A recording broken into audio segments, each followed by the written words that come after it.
Anem cap a l'Alt Vallespí. Joan Iglesias, bon dia. Bon dia, Berenguer. Bon dia als oients de Radio Arrels. Joan Iglesias és professor de català al Vallespí. Cada setmana demani una persona del país, una personalitat del país, que coneix bé el país, una qüestió. Què pot canviar aquí al nord la independència al sud? Joan Iglesias, primer de tot, és que aquesta independència de Catalunya la veieu possible i creieu que és desitjable per vos? Doncs per mi us diré que sí. Seria una manera de tornar a donar als catalans la dignitat de poder ser uns catalans al si d'una Europa i de tornar a trobar doncs, el curs de la història que malauradament amb el Tractat dels Pirineus per nosaltres i amb el decret de nova planta d'aquell temps doncs, va perdre Catalunya. Seria una manera de tornar a trobar aquesta sobirania que és un dret pels catalans. És desitjable i és possible? Mira, ara me sembla que estem en un procés aquí a Europa d'anar, diríem, a trobar el que són les nacions verdaderes, les comunitats nacionals ante-estat-nació, és a dir, abans dels estats-nacions que ara regeixen Catalunya, i me sembla que és força possible de poder anar endavant si realment formem una Europa amb aquestes nacions que s'han d'alliberar, com la catalana. Penseu que és una independència els propers anys o més endavant? Com la veieu? Podeu posar termini o no? Jo, diria com Escòcia, s'hauria de posar el termini de 2014.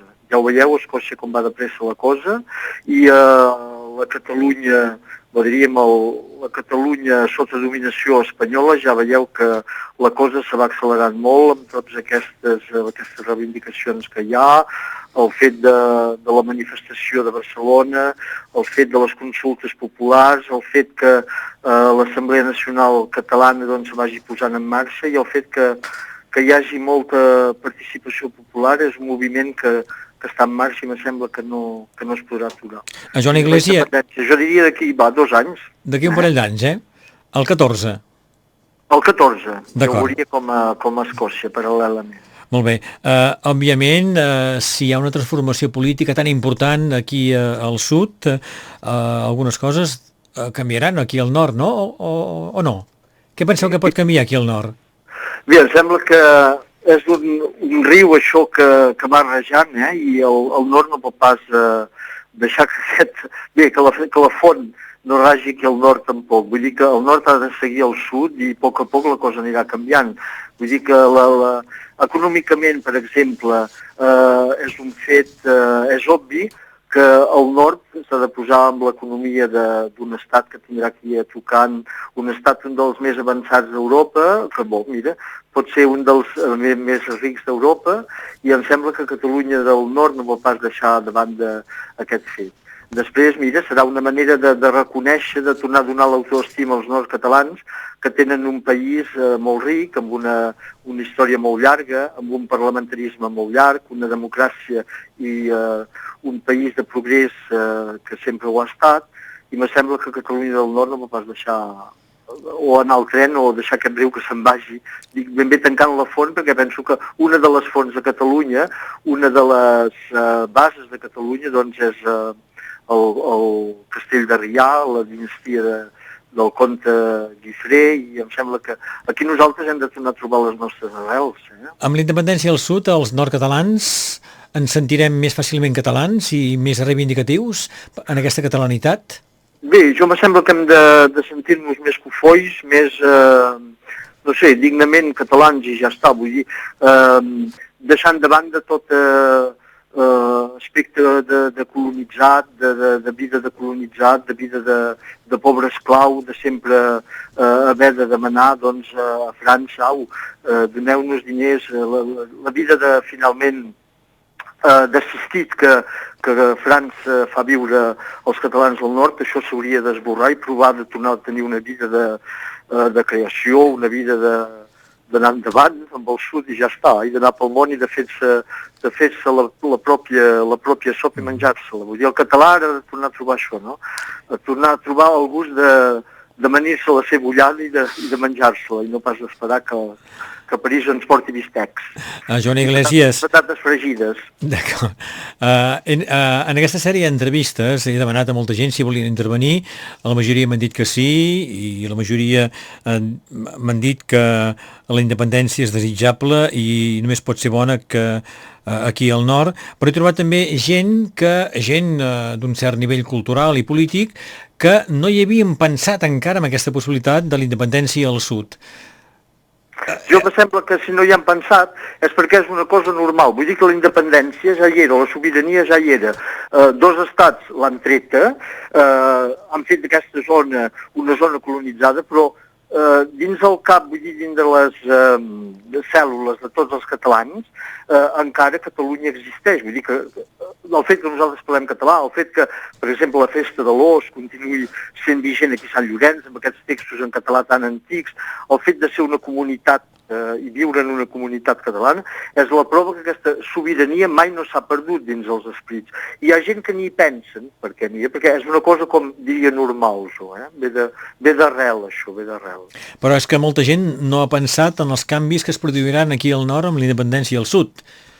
Sí, mira, en lloc de passar doncs, una frontera per anar cap al regne d'Espanya, que per cert, encara ara fa poc llegia un diàleg entre en David Garrido, historiador, i un periodista, i en David Garrido deia ben bé que, malauradament, la gran mentida del franquisme és això, Espanya en singular, que és una prova del centralisme de Madrid, que s'hauria de dir les Espanyes encara, perquè en aquestes Espanyes, ben entès, ja hi havia la corona d'Aragó, que continua vigent a través de les comunitats autònomes, podríem dir això, i el rei Joan Carles, que li diuen el rei d'Espanya, hauria de ser el rei de les Espanyes.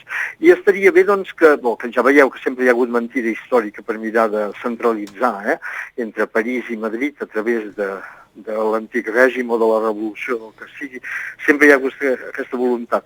Però el que és important és de dir que si ara doncs, hi ha aquesta independència, esclar, el que tindrem aquí al costat serà, i això serà el que en vulguem fer els catalans, una república democràtica catalana, i canviarà completament entre el que hi ha ara, que és un regne d'Espanya, que hauria de ser de les Espanyes, i la futura frontera entre la Catalunya del nord i la República Democràtica Catalana. No sé exactament quin nom se li donarà, però serà una cosa així, i tant que canviarà la cosa. D'acord, Joan Iglesias, per acabar amb aquest tema, recomanaríeu als responsables polítics, als elegits, que hi pensin i que vagin adaptant-se a aquesta possibilitat, no? Sí, esclar, se'ls hi pot fer una crida a tots i, per exemple, començant per la cultura, que passa per la llengua, que s'ensenyin aquesta mainada que van creixent, que van pujant en les nostres escoles, a poder viure totalment en català, aquí i allà, és a dir, que quan van a Figueres, quan van a Girona o Barcelona, puguin tenir feina, puguin compartir llocs de teatre, llocs de cultura, però amb la base catalana.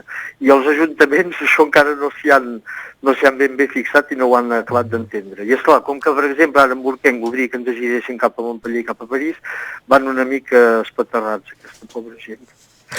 Perquè què li diríeu al senyor Burkenc sobre aquestes manifestacions que ha fet? Jo què li diria al senyor Burkenc? El senyor Burkenc el vaig veure a la nit de Santa Llúcia ara fa 8 o 9 anys, va venir allà, va dir 3 mots en català i va dir després je l'apprendrai, le català ne vous en faites pas. Em sembla que, ja veiem que no ha pas fet gaire progressos i que, bé, per ell mateix ja s'hauria de posar a aprendre el català i de veure la cultura quina és i deixar de dir mentides amb cartes per la llengua i de deixar de fer esperançar la gent així sense anar ben bé fins a l'objectiu final, que seria bonic, de tenir com una espècie de cooficialitat. Però ells no la volen.